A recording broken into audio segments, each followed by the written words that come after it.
অনেকদিন আগে এক গ্রামে এক ছাগলছানা ছিল। ছাগলছানা যেমন সুন্দর ছিল তেমনি দুষ্টু আর চালাক ছিল। সে সারাদিন গ্রামের নানা প্রান্তে ঘুরে ঘুরে খেলা করে বেড়াতো।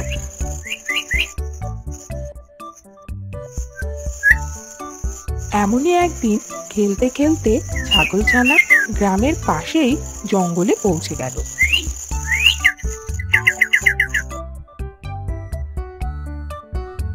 ওই জঙ্গলে ছিল এক নেকড়ে বাঘ, আর নেকড়ে সেদিন খাবারের সন্ধানে গ্রামের দিকেই যাচ্ছিল।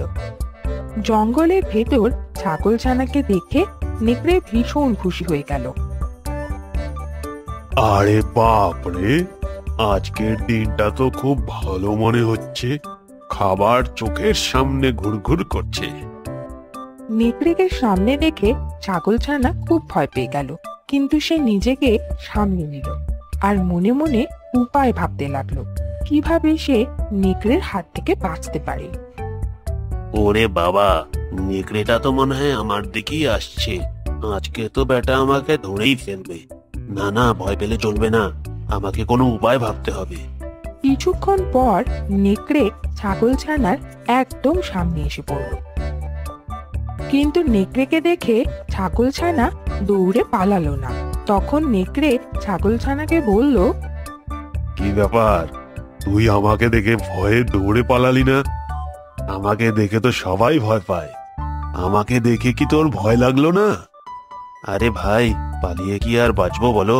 তুমি তো আমাকে ধরেই ফেলবে, তার চেয়ে তুমি আমাকে খেয়েই ফেলো। মরার পর স্বর্গে গিয়ে বলতে তো পারবো যে আমার মৃত্যু এক বাহাদুর নেকড়ের হাতে হয়েছে। বাহ, কি সুন্দর কথা বললি তো, মন ছুঁয়ে নিল একদম। যাই হোক শোন, এমনিতে তো আমি শিকার দেখলেই হামলা করে তাকে খেয়ে ফেলি, কিন্তু তোর ব্যাপারটা আলাদা। নে, এইবার তোর শেষ ইচ্ছাটা বলে ফেল।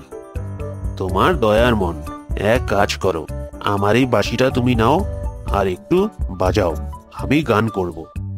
এই বলে ছাগলছানা তার বাঁশি নেকড়েকে দিল, আর নেকড়েও বাঁশি বাজাতে আরম্ভ করলো। ছাগলছানা জোরে জোরে চিৎকার করতে লাগলো। তার চিৎকারের আওয়াজ গ্রামের লোকেদের কানে পৌঁছে গেল।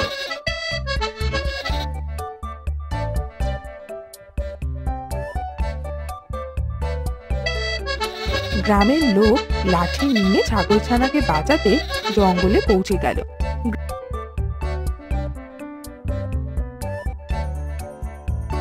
গ্রামের লোকেদের লাঠি নিয়ে জঙ্গলের দিকে আসতে দেখে নেকড়ে বাঁশি ফেলে দিয়ে সেখান থেকে ছুটে পালালো।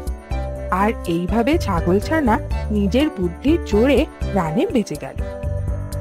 এই গল্প থেকে আমরা এই শিক্ষা নিলাম, যে কোনো কঠিন পরিস্থিতিতে বিচলিত না হয়ে শান্ত হয়ে বুদ্ধি খাটিয়ে সেই পরিস্থিতির মোকাবিলা করতে হয়।